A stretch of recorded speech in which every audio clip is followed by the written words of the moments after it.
Meanwhile, the Chargers are getting ready for a trip to the playoffs next week. They could be as high as the 5th seed, which means they would have a more favorable matchup in the wild card round. Still, for them, the most important topic was Damar Hamlin, a player Brandon Staley actually recruited when the Bills safety was just 15 years old, almost a decade ago. They're going up against Georgia. It's not going to be an easy fight. It won't be easy at all. TCU is a 13-point underdog. I talked to their head coach, Sonny Dykes. He says it actually motivates him to get the job done. Luke Baker came into this game throwing 44 touchdowns, but you guys completely have shut them down. How have you done it? We've gotten good pressure up front.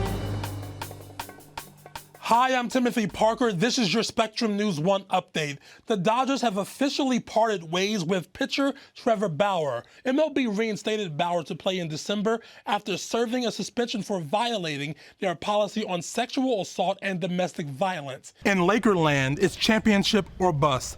After last season, where's your confidence level that this roster can contend for ring number 18? We have to have all the resources. The kick is good, and the Chargers win it in overtime. Talk about battling through your injuries tonight to get a win for your team. I'm going to hold this over every position player. You know, when we're at practice, I said, I'm tough too. You know, no, I'm not going to do that. It feels good to come through for your guys. You know. Do you think the guys are going to have a little bit more respect for the kicker after this one? I don't know. Maybe you talk to him. Try to convince him a little more.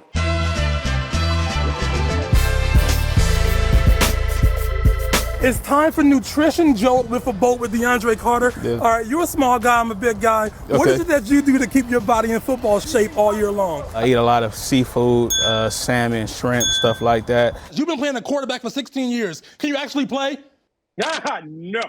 It has been a long year for Baker Mayfield. In January, he was a Cleveland Brown. In July, he was traded to Carolina. And now in December, he's throwing game-winning touchdowns for the Rams. The Dodgers already have the NL West wrapped up, but they still have a lot to play for. They could break their franchise record in wins for a season. They also could break the MLB record for wins in a season. But Dave Roberts, he says he's not worried about any of that. He told me he's focusing on just playing good baseball. This has been the best season in Dodgers history. What pressure does that put on you to have to win it all this year? I don't really think there's pressure. Pressure is, when you're a professional baseball player, a professional athlete, we put as much pressure on ourselves already. You got to be able to put that aside and go out there and play, and we've been able to do that this year. Sometimes you just got to take a step back and appreciate what we've done as well during the regular season. But anytime you don't win a World Series, if the other 29 teams should view that as you didn't get the job done. So there's no extra pressure, but we have one goal in mind, and that's to win. And where's your confidence level? Pretty high.